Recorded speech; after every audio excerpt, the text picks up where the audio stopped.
Usually, when we talk about a medical diagnosis, there's this expectation of, just pure clinical precision. Right, absolutely. Like, you break your arm, the x-ray shows a jagged white line on a black background, and the doctor just points to it, broken or not broken. Yeah, it's very binary. Exactly. It's binary, it's highly visible, and frankly, I mean, it's comforting because the rule just applies perfectly to the situation in front of you. Well, we crave that kind of categorization, I think. A system where, input A universally equals output B. We do. But the moment you step into the machinery of human society, specifically into the realms of integration, labor economics, and how a state defines who actually belongs and who doesn't, that X-ray machine just completely shatters. Oh, completely. It's useless. You're looking at a landscape where perfectly clean binary rules, when applied to messy, complex human realities, well, they create outcomes that are deeply contradictory. Yeah, and that really brings us to the core mission of today's deep dive, doesn't it? It does. Today, we are unpacking the incredibly complex reality behind labor demands.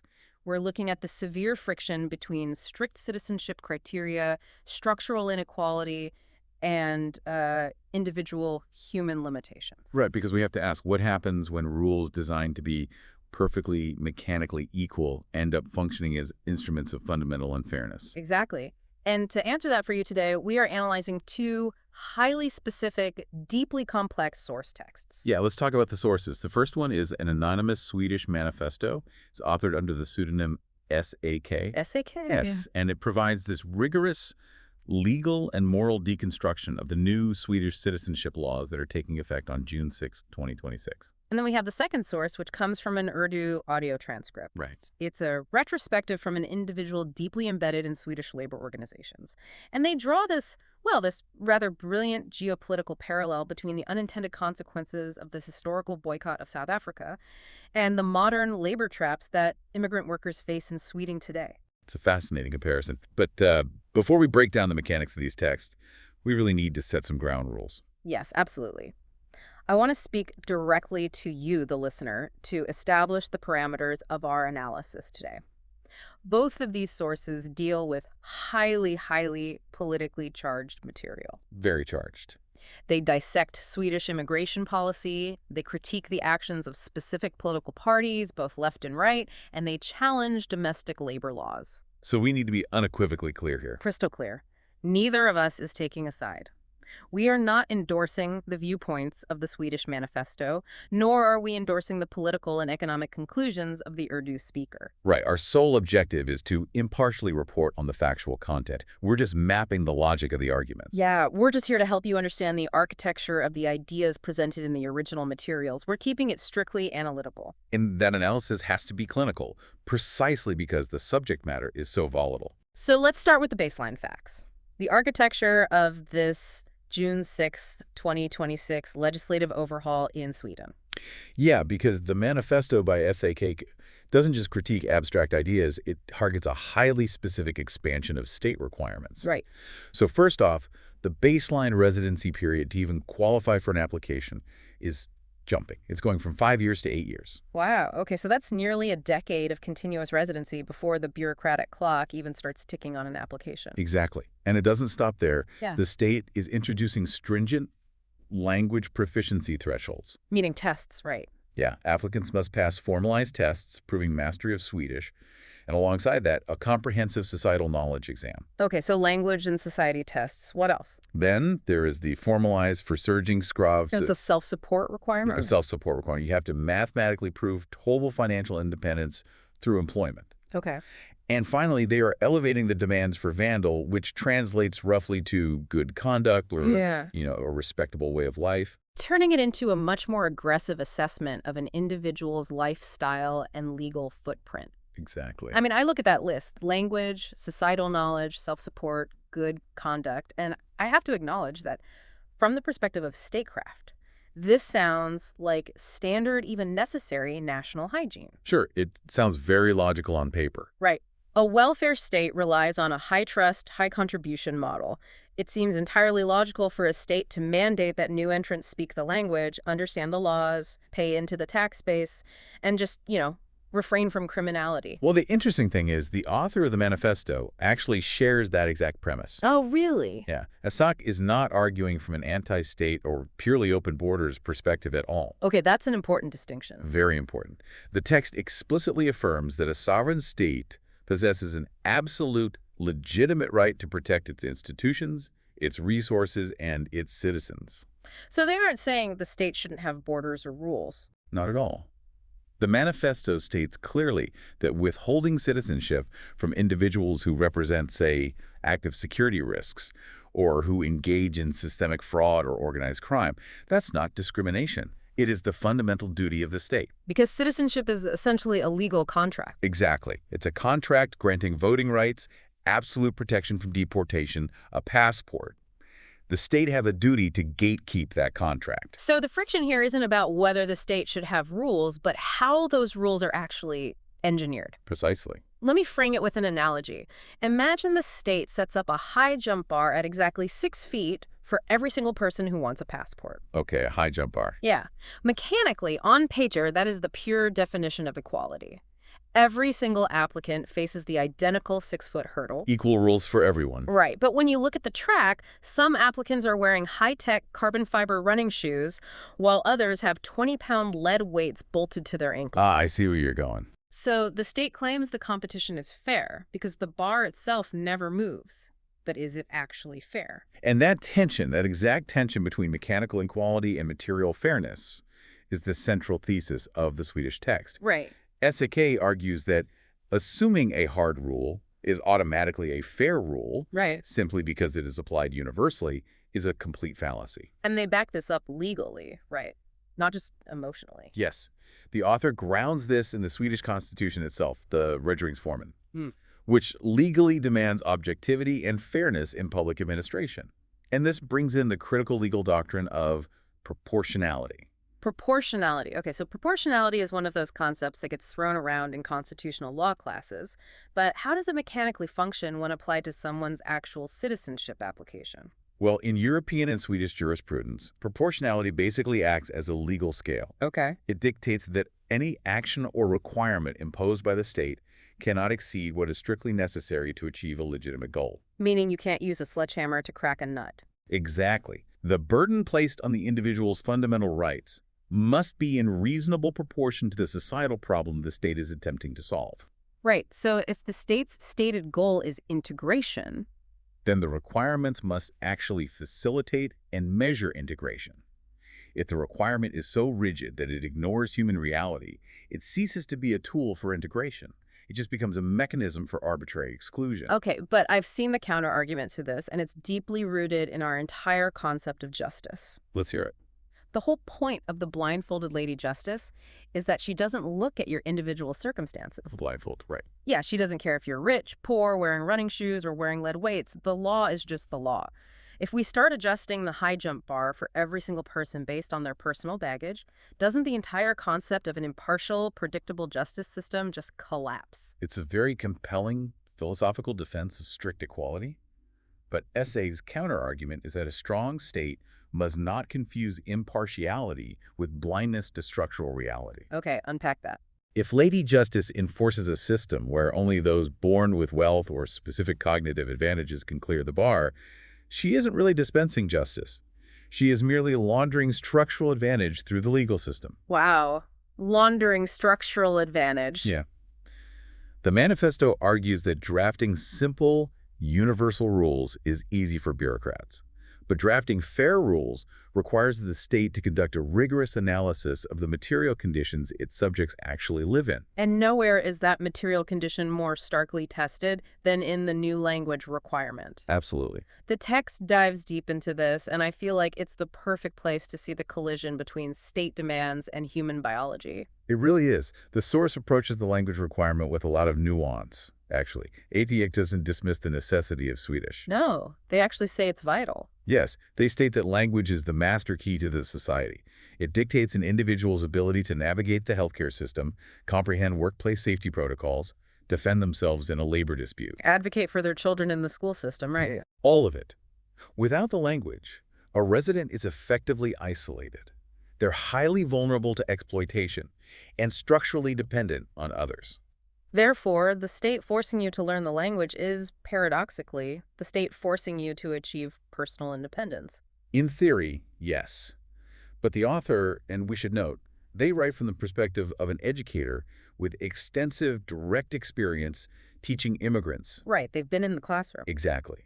They introduce a critical diagnostic distinction that the new laws completely fail to recognize. The state must separate unwillingness to learn from the inability to learn. Unwillingness versus inability. That seems like the absolute crux of the issue. Because a bureaucratic system only sees the test score. Right, it just sees a fail. It sees a fail, but it doesn't see the mechanism behind the failure. Precisely. The legislative assumption built into these 2026 rules is that if an individual has resided in Sweden for 8 years and still cannot pass the standardized language test, their failure is a product of defiance. It's framed as an active refusal to integrate, like they just didn't try. Exactly. But ESSEC illustrates a drastically different reality from inside the classroom. They describe individuals who attend language courses relentlessly year after year. They hire tutors if they can afford them. Yes. They feel profound, socially crippling shame every single time they fail the exam. Their failure is not a lack of effort. Their brains are literally incapable of processing a new language at the speed and to the proficiency level the state legally mandates. We really have to talk about the physical and cognitive realities of that inability. What are the weights on the ankles in this specific context? There are several. Age is a huge one. Because neuroplasticity, the brain's ability to reorganize itself and learn new complex structures, it plummets as we age. It does. So if the state is demanding a 65-year-old refugee learn a completely new language family, say, moving from a Semitic language to a North Germanic one. That is a biological ask that borders on the impossible for many people. Exactly. Age is a primary factor cited in the text, but it goes much deeper into cognitive trauma. From fleeing war zones. Right. Many individuals applying for citizenship have fled active conflict zones. The source highlights how severe, prolonged trauma and post-traumatic stress disorder, PTSD, fundamentally alter cognitive function. It actually damages memory, right? Yes, it severely impacts short-term memory and the ability to concentrate. So retaining vocabulary becomes incredibly difficult. And furthermore, you have to factor in the educational baseline. The literacy gap. Precisely. If an individual grew up in extreme poverty in a developing nation and was never even taught to read or write in their own mother tongue, they lack the foundational cognitive scaffolding required to understand abstract grammatical concepts in a foreign language. I mean, they don't know what a verb conjugation or a preposition is because they've literally never encountered the concept of written structure. Right. So the state is essentially treating a biological limitation or a trauma-induced cognitive deficit as a moral failing. And that is ESSEC's primary indictment of the language rule. Yes. The manifesto poses this profound moral question. Is it legally just to treat the individual who actively boycotts language classes exactly the same as the individual who attends every class but suffers from documented PTSD and a lack of primary education? When you frame it like that, it sounds incredibly unjust. ESSEC argues that while it is entirely legitimate for the state to demand effort, a state crosses a line into cruelty when it demands the biologically or psychologically impossible. So a law that makes no provision for documented medical or cognitive hurdles is, by definition, an unfair law. According to the source, yes. Okay, that distinction makes perfect sense when applied to cognitive capacity. But the 2026 rules also include a societal knowledge test. Right. And this is where I find the pushback just a bit trickier. Because if we lower the bar for understanding how Swedish society operates, aren't we actively eroding the foundational fabric of the country? It's a valid concern. I mean, a citizen has to know the laws regarding democracy, freedom of expression, and gender equality. If you don't mandate that knowledge, society just fractures, doesn't it? Well, the Swedish source actually aligns with your concern there. Oh, they do? Yeah. SSUGAze agrees that foundational civic knowledge is absolutely non-negotiable. An incoming citizen must unequivocally understand that democracy is the governing system. Okay. They must understand that gender equality is legally enforced, that children possess inherent rights against physical discipline, and they really must grasp the basic mechanics of the penal code. So where does the author actually find fault with this societal knowledge test, if they agree with all the basics? The critique is directed at the design and the application of the test. SETGO warns against this bureaucratic tendency to transform a practical civic requirement into an academic trivia gauntlet. A trivia gauntlet. Yeah, if the exam requires deep memorization of obscure political science concepts, historical dates, or bureaucratic trivia questions, that a significant percentage of the native-born Swedish population would actually fail, then the test is no longer measuring integration. Ah, I see. It becomes a proxy for formal education. It stops measuring whether you can be a functional, good neighbor and starts measuring whether you have a university mindset. You nailed it. A fair societal test, according to the manifesto, must be laser-focused on practical survival and civic obligation. Like what? Like, does the applicant know how to navigate the healthcare system? Do they know how to contact social services? Do they understand basic workplace rights? Real-world survival skills? Exactly.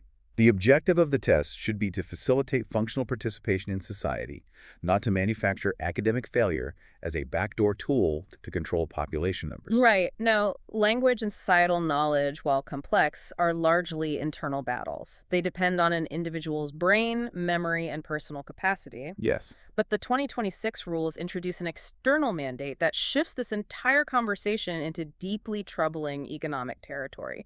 We need to dissect the first origins, Rev. The self-support requirement. Right. The strict requirement that an applicant must prove they can financially support themselves entirely through employment. This is where the structural reality of the labor market collides violently with individual citizenship goals. Because at first glance, again, a self-support requirement feels inherently logical to most voters. Of course. A welfare state requires a robust tax base to fund its hospitals, its schools, its infrastructure. The state has a vested interest in ensuring that new citizens contribute economically rather than becoming permanent dependents on the social safety net. It's the basic social contract of the welfare state, right? Everybody works, everybody pays in, everybody is caught if they fall. But what happens when the state can't actually provide the work? Right. What happens then? To dismantle the perceived fairness of this rule, SK introduces some really hard macroeconomic data. Let's hear the numbers. The text points to statistics from SCB, that's Statistics Sweden, recorded in March 2026. At that moment, Sweden had 565,000 unemployed individuals. Over 500,000 people. Yes, representing an unemployment rate of 9.7%. And the author juxtaposes this with Eurostat data showing the broader EU average sitting at just 6.0%. That is a staggering number. Nearly 1 in 10 people in the Swedish labor force actively looking for work just cannot find it. Yeah. And this isn't just a localized dip, it's a structural deficit, significantly worse than the European average. And this data exposes a massive moral contradiction in the legal framework. SEJ points out that unemployment in a modern, globalized economy is largely structural. Meaning it's out of the individual's control. Exactly. Entire industries automate, factories relocate offshore, and recessions decimate hiring budgets.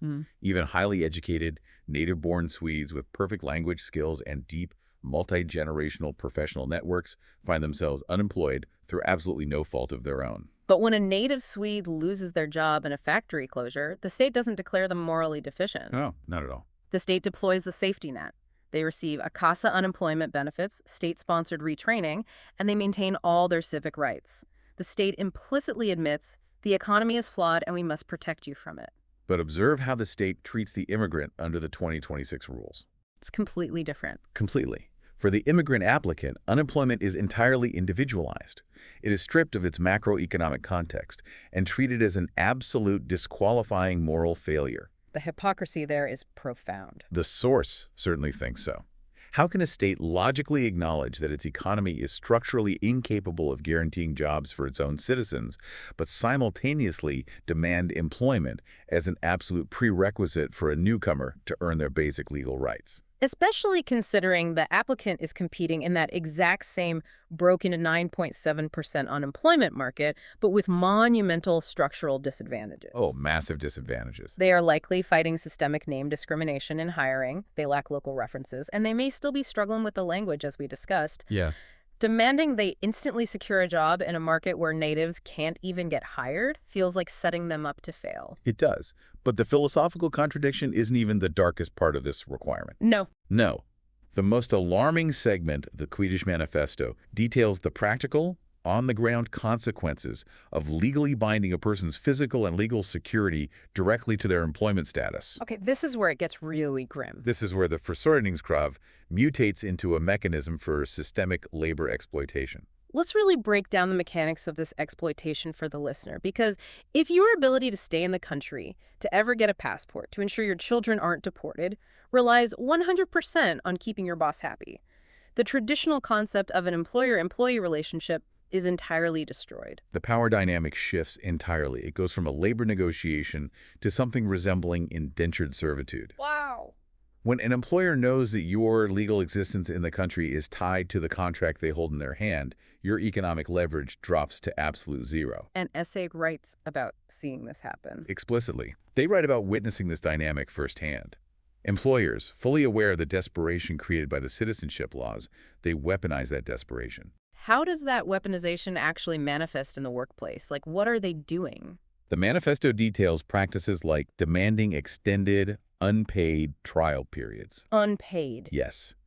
An employer will tell a highly vulnerable immigrant, I need you to work for 3 months without pay so I can assess your skills. If you survive, I'll give you the permanent contract you need to show the migration agency. That is just outright wage theft, and it's sanctioned indirectly by the pressure of state policy. Exactly. And the immigrant can't exactly walk into the union office or the work environment authority to report the boss. Because blowing the whistle means losing the job. And losing the job means losing the citizenship application. It's a complete trap. It enforces a pervasive culture of silence. Workers accept sub-minimum wages, they work grueling unpaid overtime, and they endure dangerous or degrading working conditions. SAK notes that this dynamic places the Swedish state in direct conflict with broader legal frameworks. Like international law. Specifically, the EU Charter of Fundamental Rights, which strictly prohibits forced labor and mandates the protection of human dignity in the workplace. The state is essentially designing a legal framework that hands unscrupulous employers a loaded gun. That's a dark way to put it, but yes. By making citizenship contingent on the whims of a private business owner, the state is effectively outsourcing its immigration policy to the lowest bidder in the labor market. It completely undermines the celebrated Swedish model of collective bargaining. Because bad actors can just undercut honest businesses by exploiting this subclass of legally terrified workers. Exactly. The author's conclusion on this is that a justice system must be evaluated on its predictable practical outcomes, not just its theoretical intentions. Right. The outcome is what matters. If a law predictably creates a vulnerable subclass and incentivizes exploitation, the state cannot simply wash its hands and claim the abuse as a private matter between employer and employee. The law itself is the architect of the vulnerability. This realization that the state is failing to protect workers from this exploitation, it triggers a political reaction. And this brings up an incredible paradox we found in the Urdu organizer's account. Yes, let's transition to the Urdu source. Because when politicians try to fix this exploitation by manipulating wages, they end up springing a completely different trap on the exact same vulnerable workers. The Urdu transcript shifts our focus from the citizenship requirements themselves to the intense political and economic debate surrounding immigrant labor. Right. The speaker highlights specific factions in Swedish politics.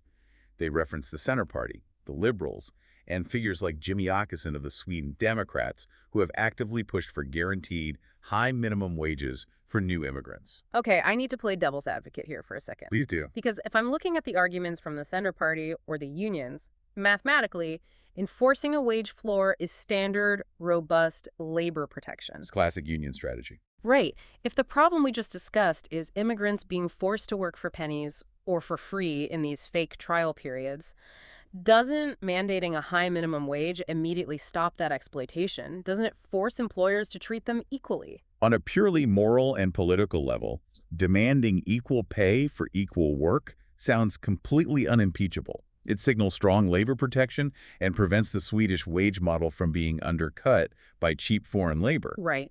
But the Urdu speaker introduces a really harsh lesson in macroeconomic reality here. Let's hear the math. By forcing employers to pay high minimum wages to unskilled, non-language speaking immigrants, the policy actually obliterates their chances of ever entering the workforce. Walk us through the mechanics of that, because how does a law designed to guarantee someone a high wage result in them making zero wages? We have to look at this through the lens of risk pricing and business logic, which is exactly how the Urdu source frames the argument. Okay, risk pricing. Imagine you are a Swedish small business owner. You have an open position and two candidates apply. Candidate A and candidate B. Right. Candidate A is a native-born Swede, or maybe an immigrant with a decade of integration. They possess perfect fluency in Swedish, they intuitively understand the local work culture, and they require minimal oversight. Candidate A is a known quantity with very low onboarding friction. Exactly. Then you have candidate B, a newly arrived immigrant. They do not yet speak the language fluently, they are unfamiliar with Swedish industry standards, and they require significant training and patience to reach baseline productivity. So candidate B represents an investment of time and therefore a financial risk to the employer. Yes. In a fluid free market, the way candidate B offsets that risk and competes against candidate A is by offering their labor at a lower initial price point. Basically saying, hire me for less while I learn the ropes, and once I'm fully trained, my value goes up. Exactly. It is literally their only economic leverage in that situation. But if the state intervenes And dictates that candidate B must legally be paid the exact same high minimum wage as candidate A, the employer's decision is made for them. Why would any rational business owner absorb the risk, the training costs, and the language barrier of candidate B when they can just hire the frictionless candidate A for the exact same price? they wouldn't. They just wouldn't. So candidate B is instantly priced out of the market entirely. Instantly.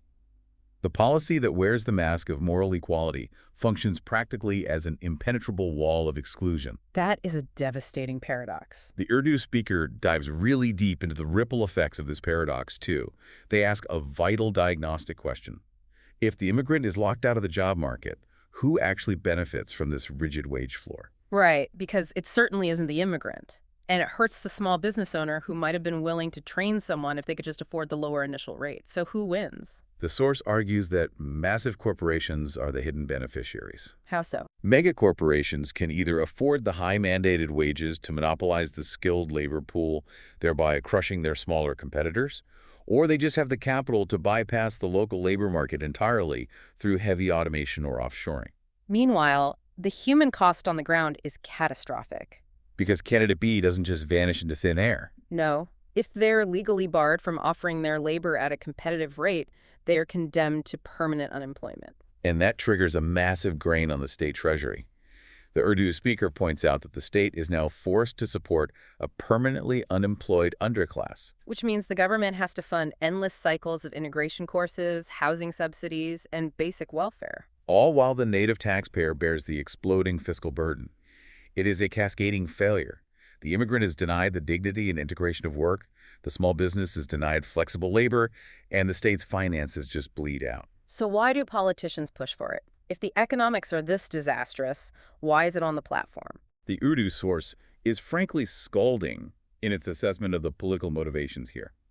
The speaker categorizes these wage demands as a popularity contest. A popularity contest. Politicians are not optimizing for macroeconomic health. They are optimizing for votes. They pander to a public that is anxious about immigration and wage deflation. So passing a law that says no cheap immigrant labor feels emotionally satisfying to the electorate and makes the politician look strong and protective.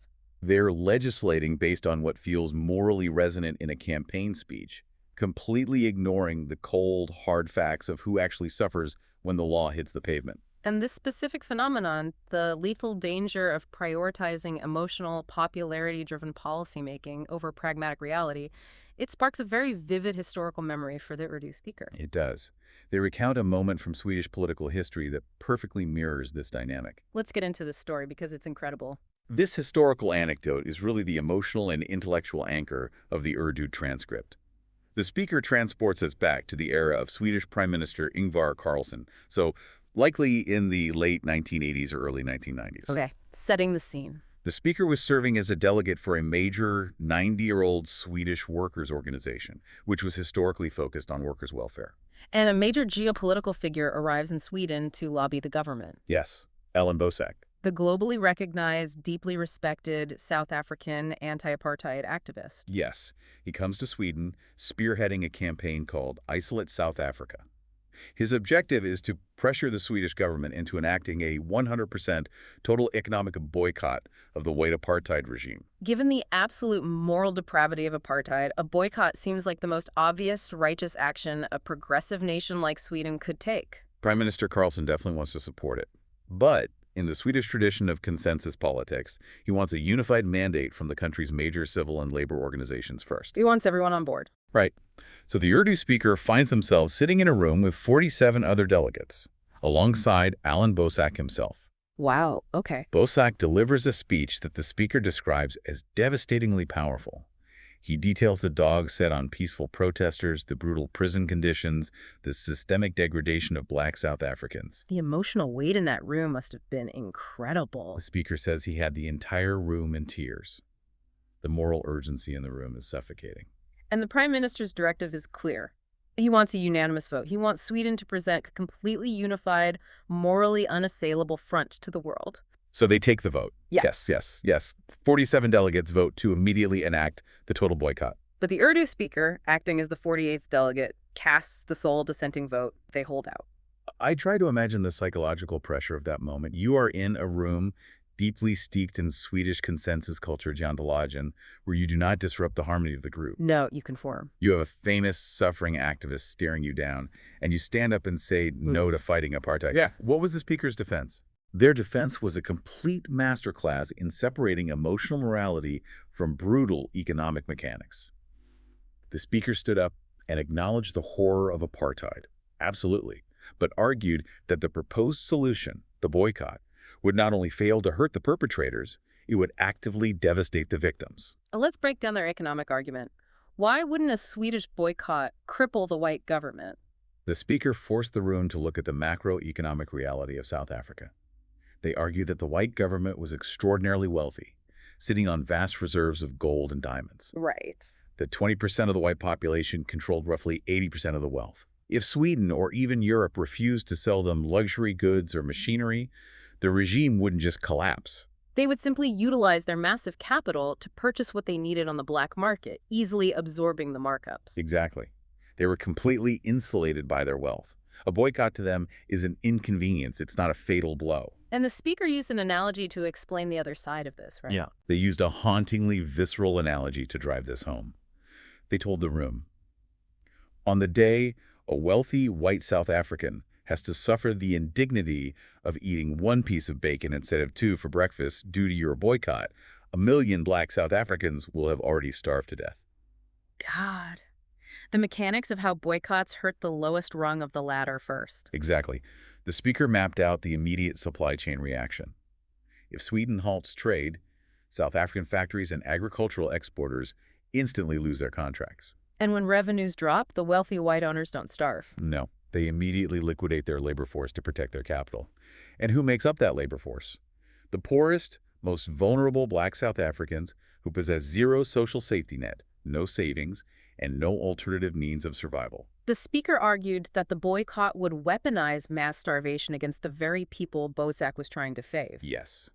And the speaker also factored in the domestic damage to Sweden, too. It wasn't just about South Africa. Right, their duty to their own workers. Yes. The speaker maintained their duty to the Swedish workers they represented. They pointed out that abruptly severing major industrial contracts would cause immediate layoffs in Swedish manufacturing towns. So the speaker's argument was devastatingly pragmatic. Extremely.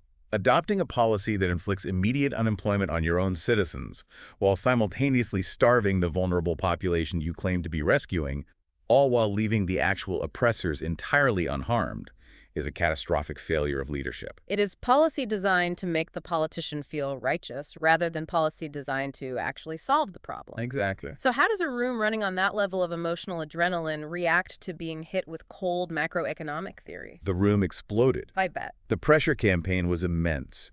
During a break, the speaker's own superior approached them and demanded they fall in line. The message was very clear. The Prime Minister wants unanimity. Do not be the one causing trouble. We must show solidarity with our guest. Ignore the math, just smile for the photo op. It's the ultimate indictment of performative politics. But the speaker held their ground. They directly challenged their boss, asking, "Are you formally ordering me to vote against my conscience and the economic facts?" And the boss backed down. The boss retreated. And the true climax of the story is what happens when this dissenting argument finally travels up the chain to the prime minister. Right. When Ingvar Carlsson was briefed on why the vote was stalled, and he actually reviewed the harsh economic mechanics the Urdu speaker had laid out, he reversed course. One delegate's refusal to yield to emotional groupthink changed a nation's foreign policy. According to the source, yes. The prime minister realized that the emotionally satisfying choice was mathematically disastrous. He held a press conference announcing that Sweden would not join the total economic. The speaker describes newspapers arriving in the hall with the headline, and the very same boss who had tried to silence them an hour earlier embraced them, acknowledging that this lone, stubborn voice of pragmatism had saved the organization from endorsing a tragedy. And when you lay these two sources side by side, the architectural similarities are stunning. They really are. The emotional, popularity-driven rush to mandate a boycott in the 1980s is the exact same psychological mechanism driving the 2026 citizenship rules and the demands for immigrant wage floors today. That is the ultimate synthesis the Urdu source is driving toward. Modern politicians want to project strength. They want to appear uncompromising on integration or fiercely protective of Swedish wages. The electorate, driven by algorithmic outrage and anxiety, demands simple, hard rules. Raise the high jump bar. Mandate high wages. But if leadership fails to pause and analyze the cold reality, the neurological limitations of trauma victims, the structural inevitability of a 9.7% unemployment rate, the merciless risk pricing of the labor market, they end up writing legislation that crushes the vulnerable while completely failing to strengthen the state. You starve the people you're trying to uplift, and you fracture the society you were trying to protect. So where is the exit ramp? Both of our sources have thoroughly diagnosed the pathology of mechanical, emotionally driven rules. How do we synthesize a framework for actual justice? Well, the Swedish manifesto provides a blueprint for this in its concluding sections. It outlines the principles of a functional citizenship policy, and the entire framework hinges on replacing the concept of equal rights with fair rights. Okay, let's explore that distinction deeply, because equal rights is universally championed as the gold standard of modern democracy. How could it possibly be a flaw? Essek argues that equal rights, in its purely mechanical application, is a false equivalency that camouflages structural disparity. The 6-foot high jump bar applied to everyone, ignoring the lead weights. Exactly. Fair rights, conversely, requires the state to operate with diagnostic precision. The law must possess the capacity to see the individual, analyze the societal context, and calibrate its demands accordingly. So how does a state operationalize fair rights without descending into total subjective chaos where no one has to follow the rules? The state must ruthlessly differentiate between danger and difficulty. Danger and difficulty. SAK affirms that when the state encounters actual danger, organized crime, violent extremism, systemic welfare fraud, it must respond with uncompromising severity. The state's power should act as a scalpel to remove active threats. But when the state encounters difficulty? When it encounters difficulty, a refugee struggling with language acquisition due to PTSD, or an immigrant caught in structural unemployment despite sending out hundreds of applications, the state must respond with flexibility and support. Because a fair system recognizes that failure is not always born of defiance. Exactly. The legal architecture must allow for documented exceptions, medical certificates for cognitive limitations or considerations for regional unemployment spikes. The state has to stop asking, "Did you clear the bar?" and start asking, "Given your physical and structural reality, did you exert maximum effort to clear the bar?" Right. But there is one more vital element to this fairness equation that Ikri brings up, and it concerns the people who are caught in the crossfire of these changing laws. Yes, this is crucial. The manifesto places immense emphasis on the absolute necessity of overgangsregler transitional rules. Transitional rules. This touches on the most fundamental pillar of the civilized legal system, rättssäkerhet, or legal predictability. When an individual legally immigrates to a country, they enter into a contract with the state based on the rules existing at that time. They invest years of their life, they integrate their children into the school system, they build their entire future around a specific set of requirements. Right. It's like sitting down to play a highly complex, high-stakes board game. You study the rules, you strategize, you play flawlessly for 5 hours. And right as you are about to make your winning move, the person running the game suddenly flips the board, announces that you actually needed to be playing chess this entire time, and sends you back to the starting line. It doesn't just ruin the game. It destroys your basic trust in the person running it. It shatters the psychological contract between the resident and the state. It really does. SK points out the devastating trauma this inflicts on families, particularly children. You have teenagers who have grown up speaking Swedish, who consider Sweden their only home, who suddenly realize their family's legal existence is on the verge of collapse because the parliament retroactively moved the goalposts. The state undeniably possesses the sovereign right to change its laws. But executing those changes without robust transitional protections for those already in the pipeline. It's an act of administrative cruelty. And what does that cruelty actually yield? It certainly doesn't yield integration. No, it yields alienation. A secure, cohesive state cannot be engineered purely through the threat of deportation and insurmountable rules. It must be built on trust. If the legal system is perceived as arbitrary, or if it functions as a labyrinth designed explicitly to trap you, residents will just retreat. You generate a parallel society, a subclass of people who are physically present within the borders, but legally, economically, and emotionally alienated from the state. They fear the authorities, they hide from the institutions, and society fractures from within. So, synthesizing the profound insights from both the Swedish legal analysis and the Urdu historical reflection, the ultimate mandate for society comes down to examining its own diagnostic tools. It demands that we interrogate the metrics we use to judge human worth. When the state demands an employment contract before granting a passport, is it truly measuring an individual's loyalty and integration?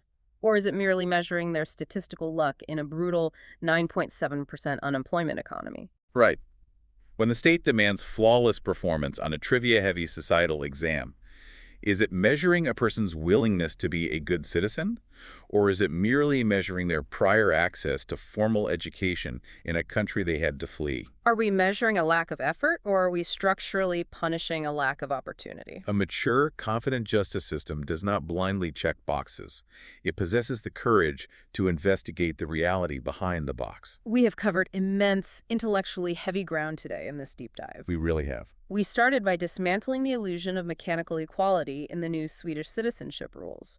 We explored the neurological and educational realities that separate a stubborn unwillingness to integrate from a genuine inability to do so. We dissected the dark economics of the self-support requirement, revealing how tying legal residency to a job contract hands unscrupulous employers the power to enforce indentured servitude and wage theft. We navigated the minimum wage paradox, discovering how seemingly moral demands for high immigrant pay actually price the most vulnerable workers out of the market entirely, enriching massive corporations while draining the state treasury. And we traced all of this back to the geopolitical history of the South African boycott, exposing the lethal danger of allowing emotional, performative politics to override the cold, pragmatic facts of who actually suffers when a law is implemented. The through line connecting all these complexities is the desperate need for nuance. We need laws robust enough to defend the integrity of a nation, but perceptive enough to accommodate the messy biological and structural realities of the human beings living within it. It brings us right back to our starting point, the X-ray machine. We desperately want the rules of society to be as clean, binary, and legible as a broken bone. But human lives, cognitive trauma, and macroeconomic fluctuations, they do not show up on an X-ray. No, they demand interpretation, empathy, and a profound legal sense of proportion. If we stubbornly refuse to acknowledge that complexity, if we insist on forcing perfectly straight mechanical lines onto a curved human reality, we end up inflicting immense systemic damage under the guise of maintaining order. We do. And that leads to the final provocative thought we want to leave you with today. We've mapped how well-intentioned rules mutate when they collide with the real world.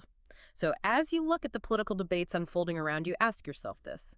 If a society insists on enforcing rules that are perfectly, mechanically equal on paper, but predictably result in massive systemic inequality in practice, does the concept of citizenship cease to be a mechanism for integration and quietly become a weapon for structural exclusion?